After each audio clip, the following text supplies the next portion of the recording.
말씀. 술 취했습니까? 제정신입니까? 라는 제목으로 하나님 말씀을 증거하겠습니다. 말씀이 좀 제목이 자극적인가요?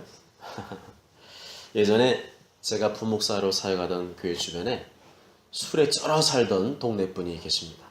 제가 그분을 전도하려고 했더니 그분이 대뜸 하는 말이, 에이 목사님, 교회 다니면 술 못 마시잖아요. 그래서 교회 못 나가요. 술 마시기 2,000원만 좀 줘봐요. 교회 안 다니는 사람들이 교회에 다니기 거리하는 이유 중에 하나가 있다면 그것은 술과 담배일 것입니다. 교회 다니면 내가 좋아하는 술, 담배를 못하기 때문에 안 나간다는 것입니다. 여러분 어떻게 생각하십니까? 그런 사람들에게 어떻게 대답하시겠습니까? 나도 마셔. 이래야 되겠습니까? 제가 25살 때까지 예수님 믿기 전에는 술, 담배를 했었습니다. 어느 날은 술을 마시러 갔는데, 술집에 갔는데 교회 다니는 사람이 술, 담배하는 것을 보고 술기운이잖아요. 대놓고 막 제가 욕을 했어요. 교회 다니는 것들이랑 똑같이 술, 담배하고 있네. 에이 위선자 같은 놈들, 내가 너 같은 놈들 때문에 교회 안 다니는 거야. 원래 다닐 마음도 없으면서. 나는 너희들처럼 치사하게 천국 가느니 난 깨끗하게 지옥 갈란다. 어때요? 괜찮은 말 아니에요? 그때는 제가 천국도 믿지 않고 지옥도 믿지 않았기 때문에 객기를 부렸습니다. 나중에 예수님 믿고 성경을 보니까 천국은 100%예요. 지옥도 100%인 줄 믿습니다. 지옥은 제가 상상했던 것 이상으로 영원한 괴로움과 고통을 받는 장소였습니다. 누가복음 16장에 보면 부자가 어느 날 죽어서 지옥 음부에 떨어졌습니다. 그것은 고통이 끊이지 않는 곳이었습니다. 괴로움이 가득한 곳이었습니다. 목에 심한 갈증을 느껴도 물 한 방울조차 얻을 수가 없는 곳이었습니다. 누가복음 16장 25절에 아브라함이 이르되 예, 너는 살았을 때 좋은 것을 받았고 나사로는 고난을 받았으니 이것을 기억하라. 이제 그는 여기서 위로를 받고 너는 괴로움을 받느니라. 너는 살았을 때 좋은 것을 받았기 때문에 지옥에 왔고 거지 나사로는 고난을 받았기 때문에 천국에 왔다는 것입니다. 주를 위해 고난받으시기 바랍니다. 말씀을 위해 고난받으시기 바랍니다. 교회와 영혼구를 위해 고난받으시기 바랍니다. 그 고난은 천국으로 향하는 길입니다. 부자는 아브라함을 아버지라고 불렀습니다. 믿음이 없는 사람이 아니라 믿음이 있는 사람이었다는 것입니다. 그런데 그는 지옥에 떨어지게 되었습니다. 어떻게 그럴 수 있죠? 믿음에 합당한 열매가 없으면 불신자로 분류가 된다는 것입니다. 아멘. 이게 예수님의 말씀이에요. 그러면 그리스도인이 이 땅에서 좋은 것을 누리면 안 되느냐? 뭐 그런 차원은 아닙니다. 소득이 많아지면 좀 더 누리며 살 수 있습니다. 그러나 문제는 뭐냐? 남은 안중에도 없는 거예요. 다 자기 욕심, 자기 만족, 자기 영광, 자기 뜻만을 구하며 산 사람은 하나님의 자녀가 아니라는 거죠. 하나님께서 다른 사람들보다 더 많은 것을 누리게 하셨다면 그것이 단지 자기 자신만을 위한 것이라고 착각하지 말라는 거죠. 하나님께서 다른 사람보다 더 많은 것을 주셨다면 그것은 그에 대한 책임이 있다는 겁니다. 누가복음 12장 47절 48절에 주인의 뜻을 알고도 준비하지 아니하고 그 뜻대로 행하지 아니한 종은 많이 맞을 것이요 알지 못하고 맞을 일을 행한 종은 적게 맞으리라. 물은 많이 받은 자에게는 많이 요구할 것이요 많이 맡은 자에게는 많이 달라 할 것이니라. 이 말씀은 남들보다 뭔가를 많이 받았을수록 그에 비례해서 책임도 커진다는 뜻입니다. 남들보다 많이 가졌으니까 더 누리고 더 즐겨야지 할 것이 아니라 반드시 그에 합당한 책임을 져야 된다는 것입니다. 아멘? 안 그러면 불신자라는 거예요. 그런 생각이 없다? 그 불신자로 취급한다는 거예요. 그 책임은 가난하고 소외된 자들에 대한 책임입니다. 형편이 어려운 사람들은 그에 대한 책임이 적겠지만 형편이 괜찮은 사람들, 다른 사람보다 훨씬 잘 사는 사람들은 그들을 더 많이 섬기고 돌봐야 될 책임이 있다는 뜻입니다. 마태복음 19장과 누가복음 18장에 보면 부자 청년이 등장을 합니다. 이 청년은 하나님 말씀에 잘 순종하는 경건한 청년이었습니다. 그가 얼마나 사업 수완이 좋았는지 젊은 나이에 큰 부자가 되었습니다. 어떤 부자가 됐다고요? 큰 부자가 되었습니다. 누가 봐도 이야 저 청년 믿음 생활 잘하더니 하나님이 복을 많이 주셨구나 하는 생각이 들었을 것입니다. 그런데 예수님께서는 그가 영생을 얻기 위해서는 한 가지가 부족하다고 말씀하셨습니다. 청년은 내가 계명을 잘 지켰는데 아직도 무엇이 부족합니까? 내가 말씀이라면 다 지킨 것 같은데 뭐가 부족하죠? 그러자 예수님께서는 네 소유를 팔아 가난한 자들에게 주어라. 그리하면 하늘에서 너에게 보가 있으리라. 그리고 와서 나를 따르라 말씀하십니다. 네가 네 개인의 신앙생활은 네 믿음은 잘 지키고 있는지 모르지만 너는 내 제자는 아닌 것 같다는 거예요. 예수님의 제자가 되지 않으면 예수님과 상관이 없기 때문에 반드시 너는 예수님의 제자답게 그 책임을 감당해야 된다는 것입니다. 그럼 예수님께서 이 부자 청년에게 무슨 책임을 요구하셨나요? 사회적 책임을 요구하셨습니다. 가난한 자들에 대한 책임을 그 부자에게 물으셨습니다. 너만 잘 먹고 잘 살 것이 아니라 그에 합당한 사회적 책임을 지라는 것이었습니다. 하나님께서 너에게 많은 물질을 준 것은 단지 너 자신만을 위해서 많이 쌓아두고 호의하시가며 살라고 주신 것이 아니라 하나님의 뜻에 합당하게 써야 된다는 것입니다. 아멘. 여러분, 돈을 잘 쓰고 계십니까? 하나님 뜻에 맞게 돈을 쓰고 계십니까? 이 추운 겨울 가난한 자들을 얼마나 생각하십니까? 이번 겨울에 가난한 자들을 위해서 얼마나 도움을 주셨습니까? 얼마나 도움을 주셨습니까? 마음만 있고 인색하게 굴지는 않으셨습니까? 아직 늦지 않았습니다. 가난한 자들 도우시기 바랍니다. 가난한 자들 도우시기 바랍니다. 자신의 소득에 걸맞게 남을 도우시기 바랍니다.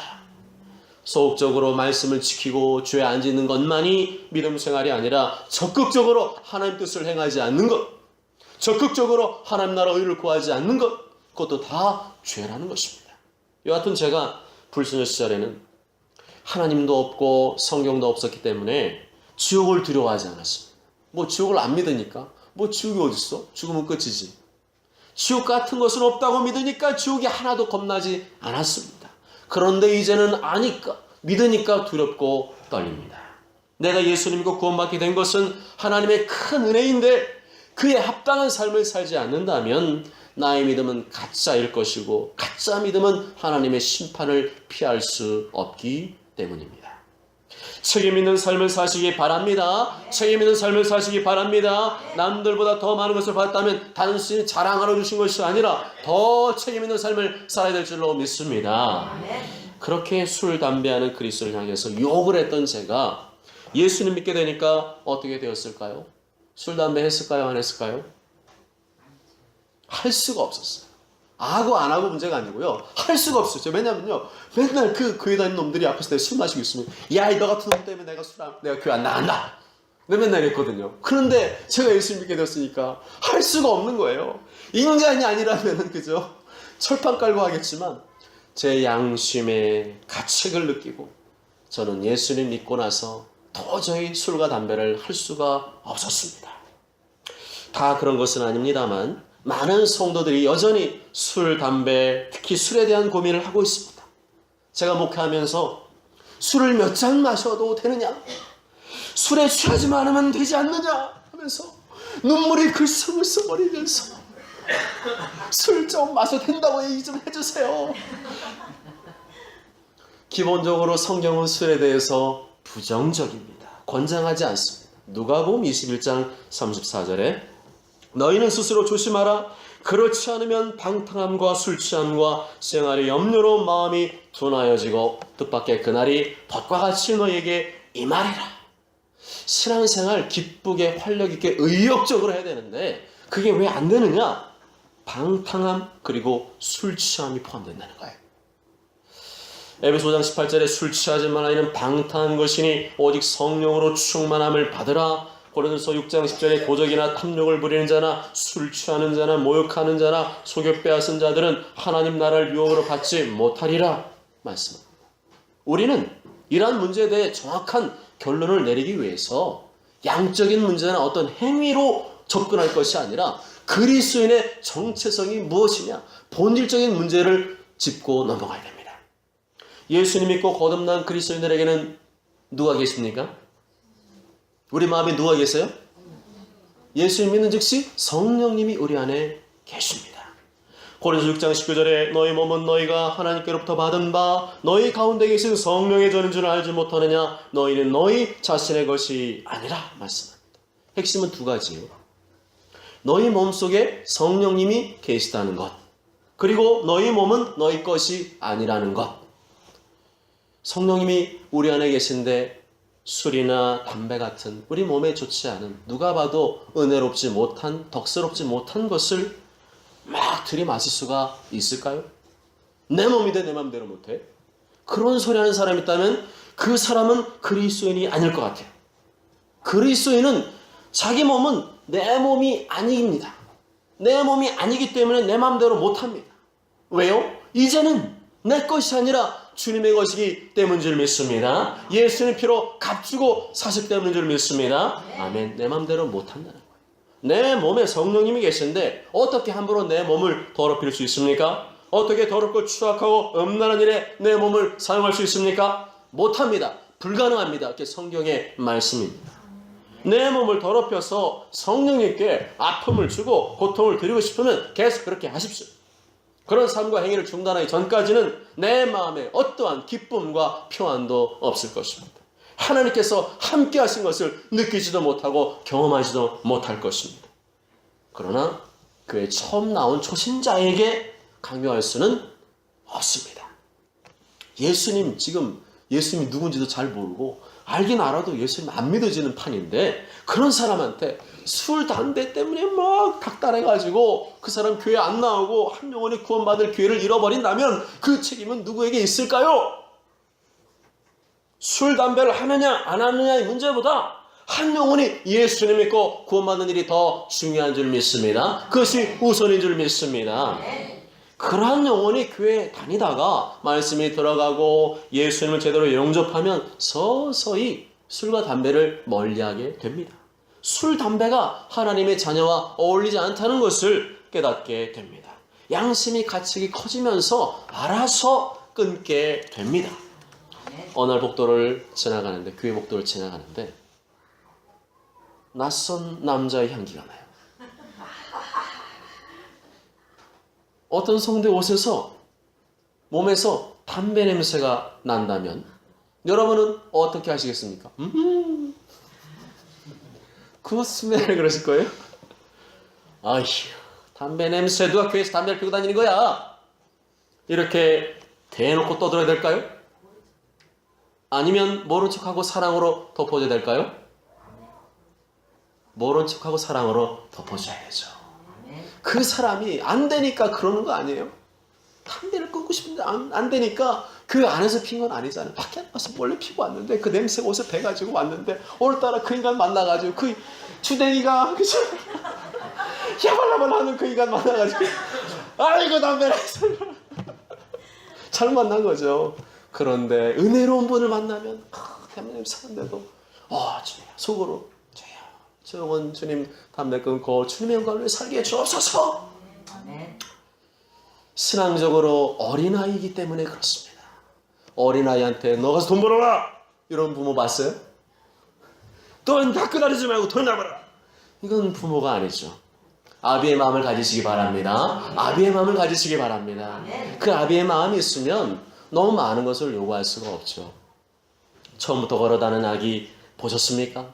처음부터 뛰어다니는 아기 보셨습니까? 한 걸음씩 한 걸음씩 아장아장 걷기 시작하다가 나중에는 걷기도 하고 뛰는 것 아니겠습니까? 초신자가 술, 담배 때문에 실족하고 시험에 든다면 그것은 그렇게 만든 사람에게 책임이 있습니다. 사랑으로 대하는 것이 중요한 줄 믿습니다. 사랑으로 대하는 것이 중요한 줄 믿습니다.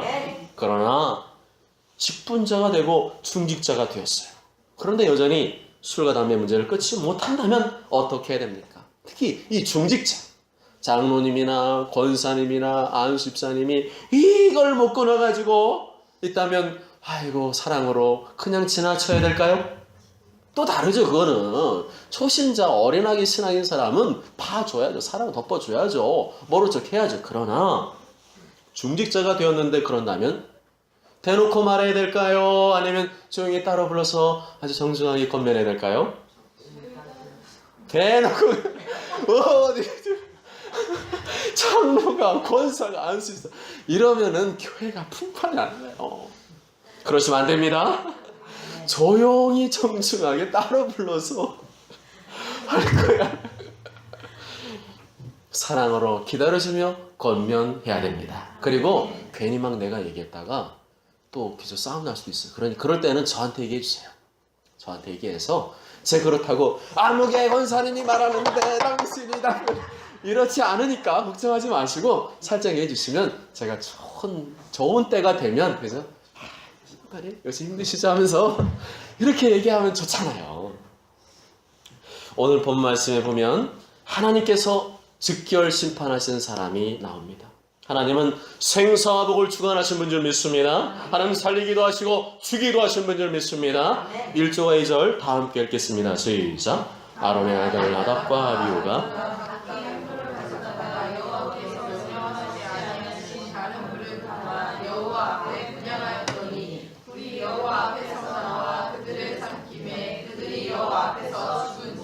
아멘.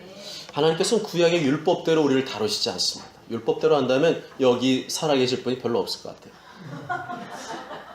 그 이유는 예수님께서 율법의 저주를 대신 십자가에서 담당해 주셨기 때문인 줄 믿습니다. 예수께서 율법이 요구하는 바를 다 성취해 주셨기 때문인 줄 믿습니다. 아멘. 갈라디아서 3장 13절에 그리스도께서 우리를 위하여 저주를 받은 바 되사 율법의 저주 수위를 속량하셨으니 기록된 바 나무에 달린 자마다 저주 아래 있는 자라 하였습니다. 그렇지만 구약의 모든 율법은 여전히 우리에게 유효합니다. 율법을 통해 구원받는 것은 아니지만 율법을 통해서 하나님의 뜻을 알 수가 있기 때문이죠. 율법을 통해 하나님께서 뭘 좋아하시고 싫어하신지를 충분히 분별하고 알 수 있습니다. 그러면 하나님께서 왜 이 나답과 아비후를 죽이셨는가? 우리가 보기에는 나답과 아비후가 그렇게 큰 실수를 한 것 같지 않습니다. 뭐 그럴 수도 있는 일이라고 생각이 됩니다. 그런데 왜 하나님께서는 그들을 향해 크게 진노하셨을까요? 우리는 신앙생활하면서 우리의 생각과 하나님의 생각이 다르다는 사실을 항상 명심해야 됩니다. 내 수준에서 이 정도면 되지 이렇게 하면 안 된다는 거죠. 하나님 편에서 볼 때 하나님 말씀에 어떠한 거를 보고 거기에 맞춰 신앙생활을 해야지 아이고 뭐 나는 이러니까 하나님 알아서 봐주시겠지 그렇게 신앙생활하면 안 된다는 겁니다. 지난주에 살펴보았던 아가서 말씀에도 보면 포도원을 허는 것은 큰 여우가 아니라 작은 여우입니다. 포도원이 언제 무너지는가? 큰 여우가 뛰어댕기기 때문에 무너진 것이 아니라 작은 여우 때문에 무너진다는 것입니다. 눈에 띄는 여우, 큰 여우 있으면 여러분한테 어떻게 하겠어요? 당장 잡아가지고 그죠? 뭐 어떻게 처치를 하겠죠. 그런데 눈에 안 보이는 안 뜨는 작은 여우 요놈이 위험합니다. 요놈이 안 보이는 곳에 숨어서 뛰어당기기 때문에 요놈을 잡아야 됩니다. 그러면 왜 나답과 아비후가 죽게 되었는가? 첫째는 하나님께서 명령하시지 않은 다른 불을 사용했기 때문입니다. 무슨 불이라고요? 다른 불을 사용했습니다. 그 불이 뭐냐? 하나님께서 명하신 불은 불의 성질이 다릅니다. 하나님이 명하신 불은 거룩한 불입니다. 그런데 그들은 거룩하지 않은 불, 세상적인 불을 사용했습니다. 3절 다 함께 읽겠습니다. 시작. 모세가 아론에게 이르되 이는 여호와의 말씀이라.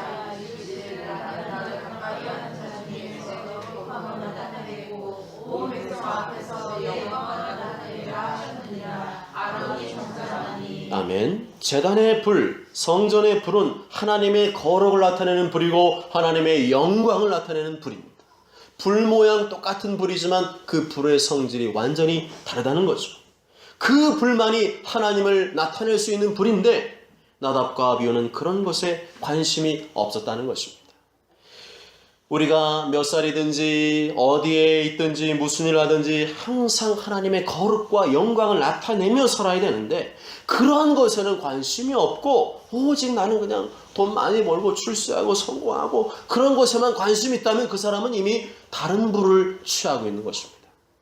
또한 내가 편하고 좋을 대로 일 처리하는 것도 다른 불입니다. 내가 볼 때는 똑같은 불로 보여도 하나님 보실 때는 다르다는 것입니다. 불편하고 수고롭고 힘들어도 하나님의 기뻐하시는 방식으로 일을 하라는 것입니다. 아멘. 그럼 이들이 사용한 거룩하지 않은 불이란 무엇일까요? 히브리어로 보면 다른 불이란 이상한 불, 또 공인되지 않은 불이라는 뜻이 담겨져 있습니다.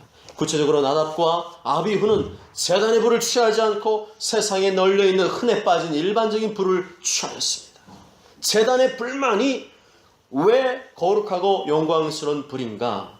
그 불은 이 땅에서 얻을 수 있는 불이 아니라 하나님의 불이기 때문에 그렇습니다. 하나님께서 직접 내려주신 불이기 때문에 그렇습니다. 오늘 보면 바로 앞에 있는 9장 24절 한번 읽어보실까요? 9장 24절 시작. 불이 여호와 앞에서 나와 제단 위에 번제물과 기름을 사는지라 온 백성이 이를 보고 소리 지르며 엎드렸더라. 하나님께서 하나님의 불, 성령의 불을 주셨습니다.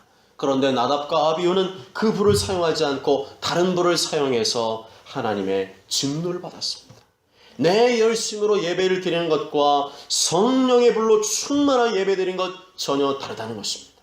겉으로 볼 때는 열심히 예배 드리지만 그 사람의 진짜 성령의 불로 충만해서 예배 드리는가 아니면 그냥 자기 인간적인 열심으로 다른 사람 보이기 위해서 열심히 하는 그는 다르다는 거죠.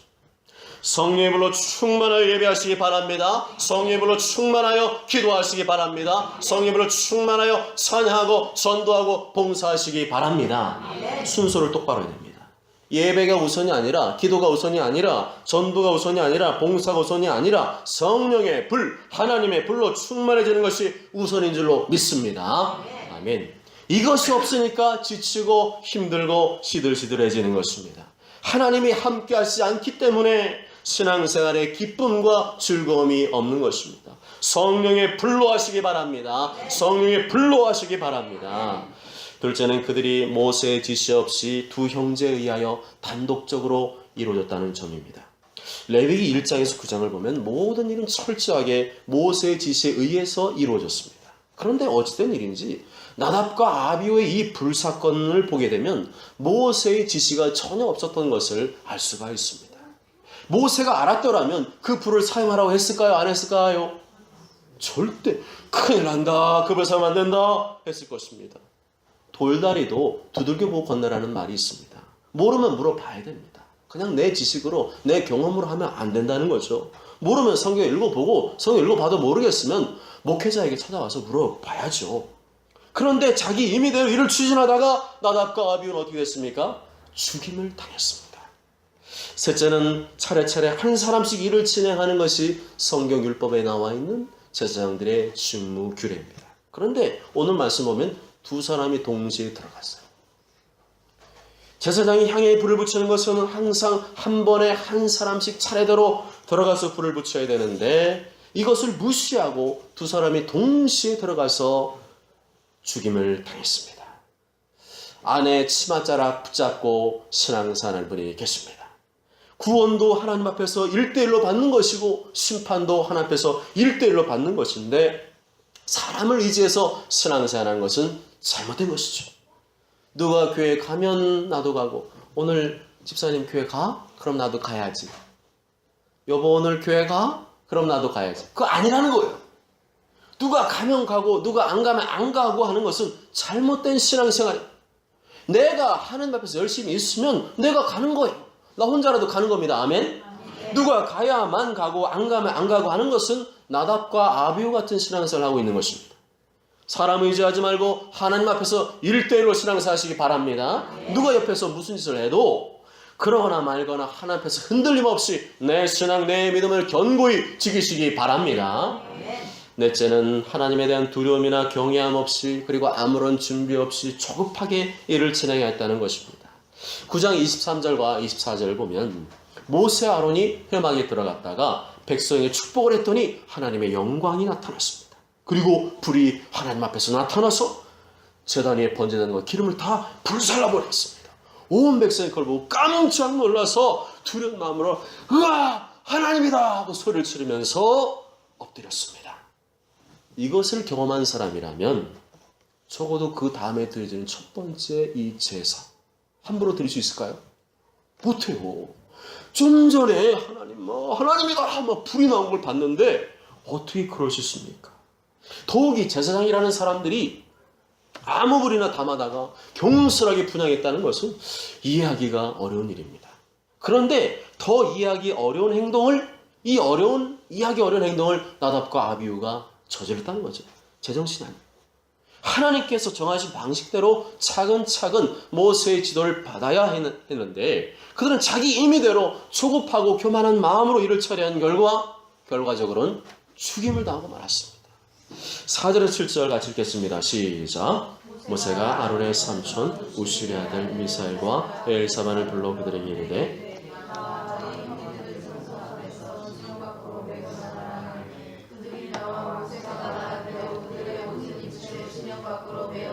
모세가 아론과 그의 아들 엘라살과 이다만에게 이르되 너희는 머리를 풀거나 옷을 찢지 말라. 그리하여 너희가 죽음을 면하고 여호와의 진노가 온 회중의 미침을 면하게 하라. 오직 너희 형제 이스라엘 온 족속은 여호와께 치신 물로 말미암아 슬퍼할 것이니라. 여호와의 관유가 너희에게 있은즉 너희는 회막문에 나가지 말라. 그리하면 죽음을 면하리라. 그들이 모세의 말대로 하니라. 아멘. 이런 분명 하나님의 경고와 두려움 속에서도 예배는 드려져야 됩니다. 아멘. 아무리 어수선하고 아무리 상황이 아니라 할지라도 하나님께 드려지는 예배는 계속 드려져야 됩니다. 또다시 예배를 주관하는 자들을 후속으로 세워야만 했습니다. 그들의 이름이 미사엘과 엘사반입니다. 모세는 이들을 향해서 아주 경고의 메시지를 날렸겠죠. 엄중하게 경고했습니다. 다시는 다른 물로 예배 드리는 일이 없도록 하라. 나답과 아비후의 죽음을 애도하기 위해서 머리를 풀지도 못하게 했습니다. 그렇게 해야 죽임을 면하고 그 진노가 회중에게 임하지 않게 된다는 것이었죠. 왜냐하면 이들이 제사장이잖아요. 지금 형님들이 죽었어요. 형님 들어왔으면 지금 마음이 어때요? 굉장히 슬프고 같이 그 상에 따라가가지고 아이고 해야 될 지금 판이잖아요. 그런데 하지 말라는 거예요. 너희는 지금 누구라는 거예요? 너는 지금 제사장이라는 거예요. 너는 지금 제사장으로서 하는 것이지 그들의 죽음이 너희들이 슬퍼할 대상이 아니라는 겁니다. 만일에 너희들이 그 나답과 아비후의 죽음을 슬퍼하며 애도한다면 너희는 하나님의 심판에 대한 불만의 표시를 표하는 것과 다를 바 없다는 것입니다. 인간의 감정적으로 하지 말라는 거예요. 감정적으로 하지 마시기 바랍니다. 뭐든지 감정적으로 하지 마시고 하나님 말씀을 따라서 행해야 됩니다. 특히 교회의 리더든지 아니면 여러분이 사회에서 리더든지 리더가 되는 분들은 절대로 감정적으로 처신하면 안 됩니다. 감정적으로 하지 말아야 될 걸 갖다가 막 해가지고 또 특히나 따로 이제 중요한 일이 있을 때는 그 다음 사람들, 다음 리더를 불러가지고 회의하고 얘기할 수 있죠. 그런데 그게 아니라 막 다 있는데 공개석상에서 다 막 얘기하고 떠벌려가지고 그 조직 전체를 와해시켜나 흔들어 놓으면 절대로 안 됩니다. 또 하나님께서는 회막 문 밖으로 나가지 말라고 하셨습니다. 왜냐하면 이들은 전적으로 하나님의 일을 위해서 거룩한 기름 곧 관유로 기름 부음 받은 세상이기 때문에 부정한 시체를 절대로 가까이서는 안 되었기 때문입니다. 만약 이 두 가지를 그 누구라도 어길 시에는 죽음을 면하지 못할 것이라고 경고하셨습니다. 그런데 8절 9절 말씀 보면 하나님께서 갑자기 무슨 얘기를 하고 있는지 아세요? 술 얘기를 하고 있어요. 8절 9절 다 함께 읽겠습니다. 시작. 여호와께서 아론에게 말씀하여 이르시되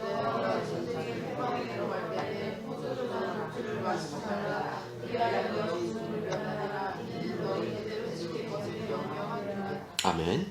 왜 갑자기 하나님께서 술에 대해서 말씀하시는 걸까요? 이것은 나답과 아비후의 죽음이 술과 연관이 있다는 것입니다.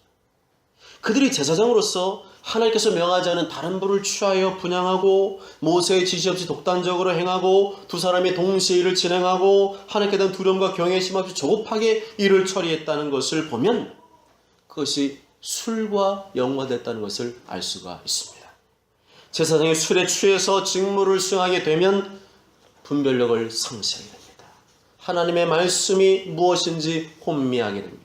정신이 혼미하니까 하나님 말씀대로 따르지 않습니다. 해야 될 일을 빼먹고 준비 없이 조급하게 일을 처리하게 됩니다. 이것은 예수님 믿고 왕같은 제사장이 된 우리들에게도 동일하게 적용되는 말씀입니다. 우리도 구약의 제사장들처럼 다이렉트로 하나님께 예배드릴 수 있게 되었습니다. 그렇다면 오늘 말씀을 그냥 지나칠 수 없잖아요. 여러분들 제사장들이잖아요. 왕같은 제사장들이잖아요. 근데 구약의 제사장들이 그렇게 행했다가 죽었어요. 그렇다면 그 말씀을 그냥 지나칠 수 있습니까? 그럴 수 없습니다. 우리도 왕같은 제사장으로서 예배자로서 포도주와 독주에 대해서 어떻게 처신될 것인지를 말씀해주고 있는 거죠. 아멘. 술 취하지 마십시오. 술 취하지 말라는 것은 세상의 것에 취하지 말라는 것을 의미하고 있습니다. 술에 취하고 세상의 것들에 취했을 때 하나님 말씀보다 감정상을 따르게 됩니다. 나 지금 어려워, 나 힘들어, 그러니까 말씀이고 뭐고 난 그걸 해야 돼. 이거는 뭐예요? 나답고 아비우죠. 정결한 것과 부정한 것을 분별할 능력을 상실하게 됩니다. 술에 취하고 세상에 취하게 되면 해야 될 일은 제쳐놓고 조급하게 일을 처리하게 됩니다. 성령이 불이 아닌 다른 불을 취하여 예배하고 섬기게 됩니다. 성령님이 임하시지도 않았는데, 기름 부으심이 임하지도 않았는데, 성령 임재가 없는데 자기 스스로 감정적인 도취의 흥분에 빠져서 광적으로 예배드리는 것 잘못된 거죠. 하나님에 대한 경외심이 없이 무미건조하고 형식적인 예배를 드리는 것 잘못된 것입니다. 결론적으로 그렇게 신앙생활로 예배하는 이유가 무엇이냐? 술에 취했기 때문입니다. 세상에 취했기 때문입니다. 에베소서 18절에 술 취하지 말라 이는 방탕한 것이니 오직 성령으로 충만함을 입으라. 아멘. 술 취하지 말라 이는 방탕한 것이니 오직 성령으로 충만함을 입으라. 아멘. 사랑하는 여러분, 우리는 술과 세상이 아니라 성령에 취해야 될 줄 믿습니다. 세상에 빠진 다른 불이 아니라 하늘의 불, 거룩한 성령의 불을 받을 줄 믿습니다. 그리할 때 하나님 말씀을 옳게 분별하고 제대로 그에 합당한 삶을 살 수 있게 됩니다. 모쪼록 모두가 구원파처럼 나 예수님 믿고 구원받다는 사실에만 만족해서 나답과 아비우처럼 술과 세상에 취하여 멸망만 인생이 되지 마시고 성령 충만마다 말씀을 의롭게 분별하며 진행자 되시길 주님의 이름으로 축복합니다. 아멘.